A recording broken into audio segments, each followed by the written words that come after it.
que se van a desarrollar hoy en la ciudad de Río Cuarto. Habrá una reunión de la Asociación de Familiares por la Educación de Córdoba que tomarán contacto con autoridades en Río Cuarto. ¿Con quiénes?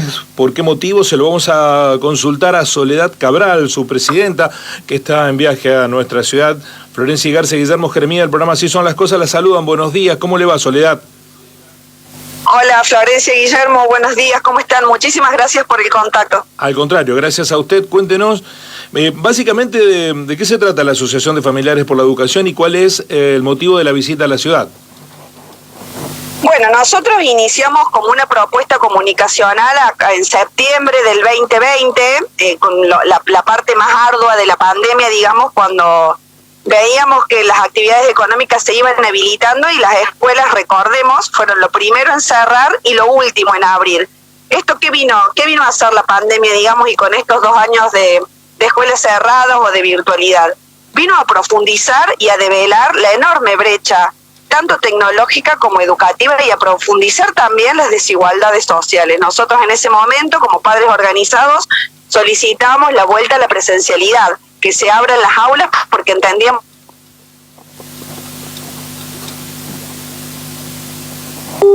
Bueno, evidentemente sufrimos casos más desfavorecidos que dependen del PAICOR. Y bueno, una vez que los chicos, que por suerte este año ya, digamos, es normal la asistencia a clases, entendimos, y así nos hicieron ver muchas familias que tienen que ver con nosotros, que la situación en la ciudad tiene muchísimas más deficiencias que solamente las escuelas cerradas en su momento. Entonces así nosotros empezamos solicitando el cumplimiento del calendario escolar, por ejemplo, que claramente no se va a poder cumplir el propuesto o el prometido por a principios de año. También el tema de la infraestructura. También hay casos muy puntuales como el tema de las escuelas PROA, tanto a lo largo como a lo ancho de la provincia, con edificios que todavía han construido y promesas incumplidas. Y por supuesto tenemos mucho hincapié, y este es el problema más profundo, en el tema de la calidad educativa, ¿no? Las pruebas Prisma han dado demostración con esos resultados trágicos, lamentables, pobres, tristes. Si 2 de cada 10 alumnos secundarios recién está en un nivel aceptable en matemática, 4 de 10 en lengua, si solo 24 de 100 terminan el secundario en el tiempo esperado, si la mitad de los chicos que empiezan el secundario no lo terminan, digo, la situación en la provincia en materia educativa necesita de un plan, y necesita de un plan a mediano y largo plazo. Perdón, Soledad, Debería admitir que estamos en una emergencia educativa y actuar en consecuencia.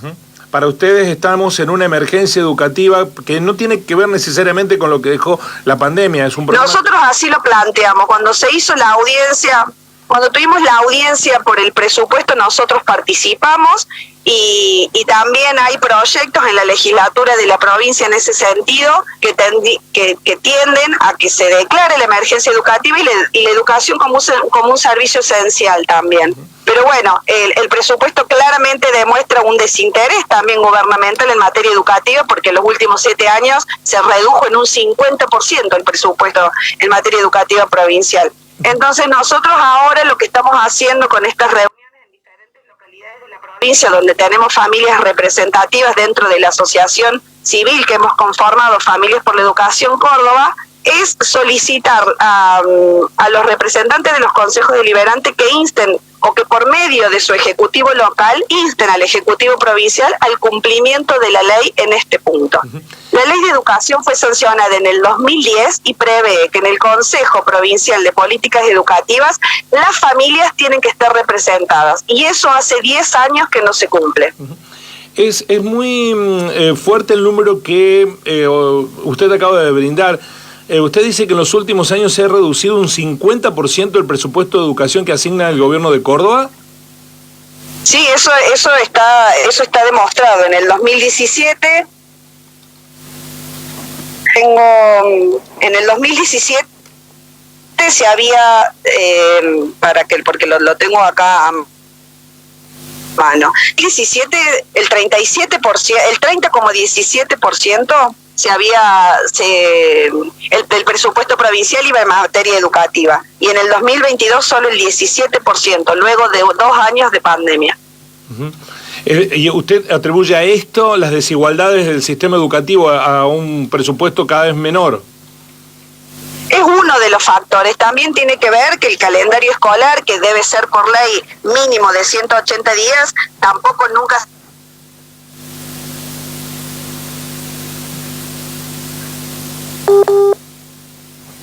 Bueno, no tenemos buena señal en la comunicación. Inicio, porque sacando los feriados, sí se corta. Sí, Soledad, ¿Me escuchan? Decía lo del presupuesto, pero también lo del calendario escolar, dice usted. El calendario escolar es otra de las falencias. También puede ser la pero ¿qué días del calendario docente. escolar, qué día del calendario escolar, salvo los que están establecidos por feriado, qué días son los que se pierden?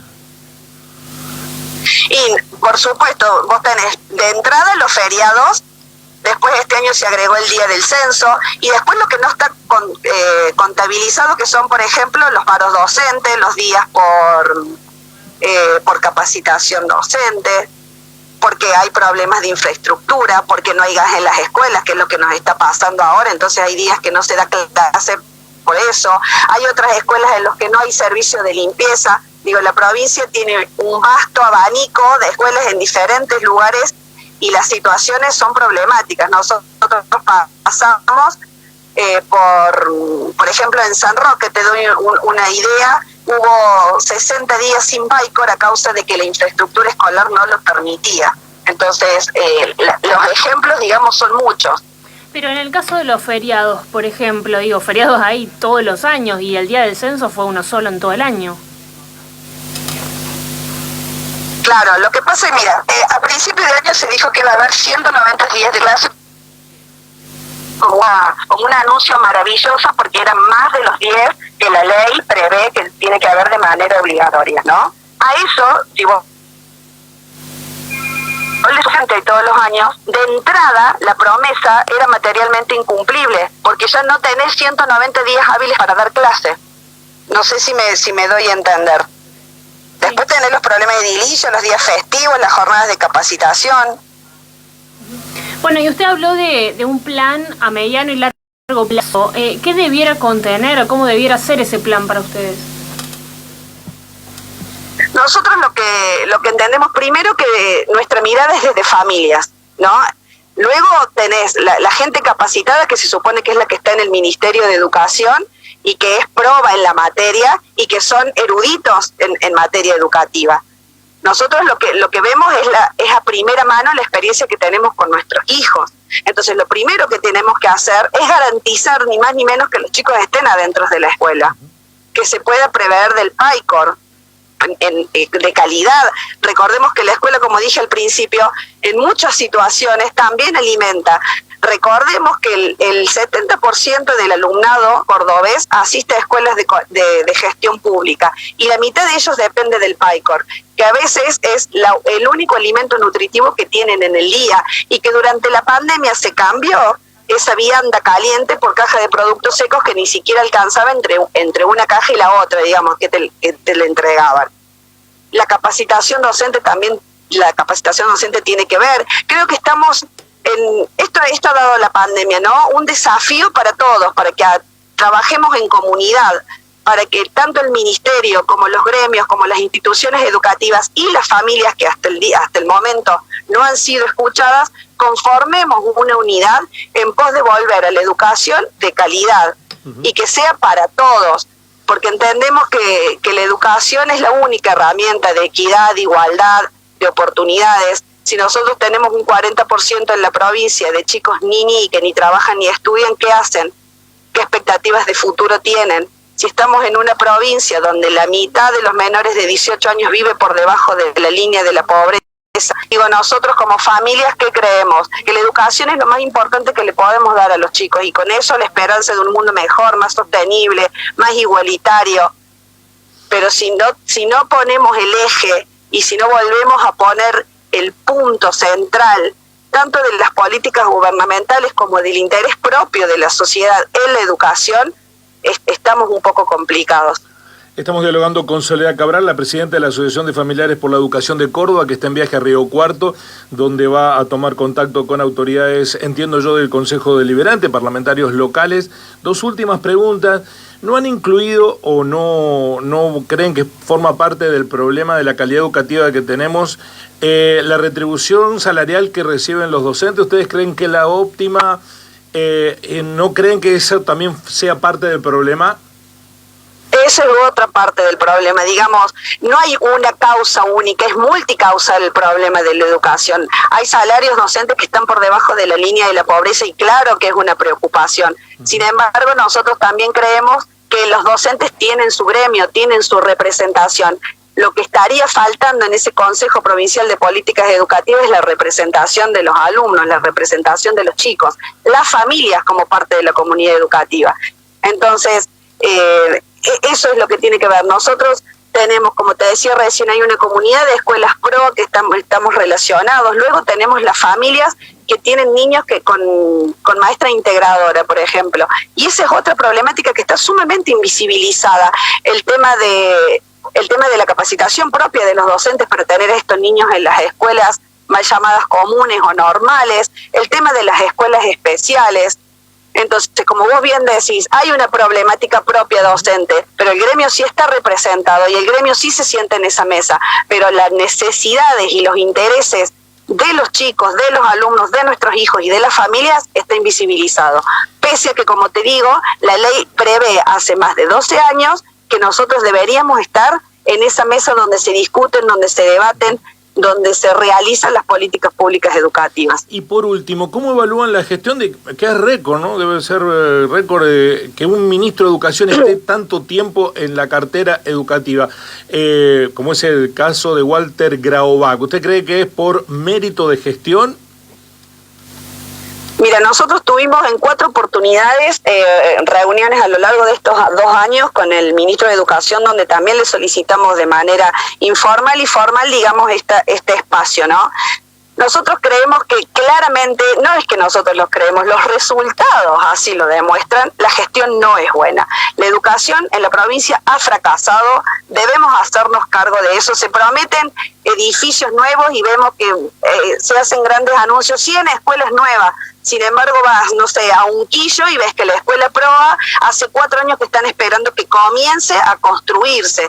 Ahí en Anizacá te dicen, inauguramos una escuela y en realidad es un curso que donde van a tener clases en el centro comunitario que presta la municipalidad.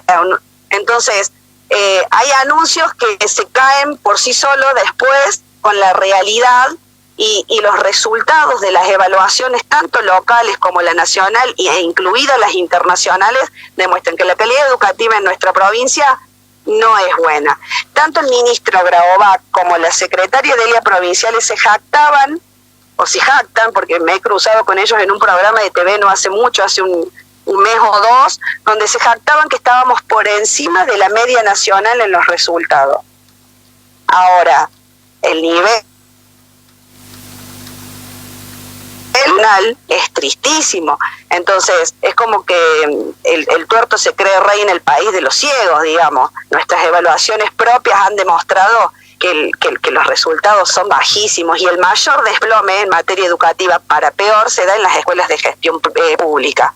Entonces creo que es momento de que tratemos de trabajar entre todos. Nosotros en ese sentido es que nos ofrecemos a colaborar, porque estamos siendo un nexo entre las familias y las autoridades, que ven en nosotros la forma de visibilizar lo que tanto los aqueje, que parece que no llega a oídos de las autoridades. Porque, y en este sentido te quiero agradecer también, cada vez que a nosotros nos llega alguna problemática y la visibilizamos por medio de la prensa, tiene resultados y soluciones mucho más rápidas que por las vías institucionales o formales. Entonces ese es otro dato que no es menor y que entristece. Comparto este último concepto. Soledad, lo último, ¿con quiénes se van a reunir aquí en Río Cuarto? Nosotros hicimos contacto con el bloque de concejales de Cambiemos, pero yo me he comunicado también con el presidente del bloque de Hacemos por Córdoba, y él nos dijo que luego de la reunión con estos concejales, que son con quienes concertamos la reunión, digamos, nos llegáramos a su oficina. Entendemos que no estamos pidiendo nada extraordinario, sino meramente el cumplimiento de la ley, con lo cual creemos que en una conversación de ellos y cuando vean el texto del proyecto no hay mucho más por discutir, digamos. Estamos pidiendo el cumplimiento de la ley, entonces esperamos que de manera unánime salga porque es algo en beneficio de todos. Soledad, muchas gracias por este contacto, ha sido muy amable. No, muchísimas gracias a ustedes, Guillermo, de verdad, muy agradecidos. La presidenta de la Asociación de Familiares por la Educación de la provincia de Córdoba, Soledad Cabral, que viene a desarrollar una agenda hoy en la ciudad de Río Cuarto.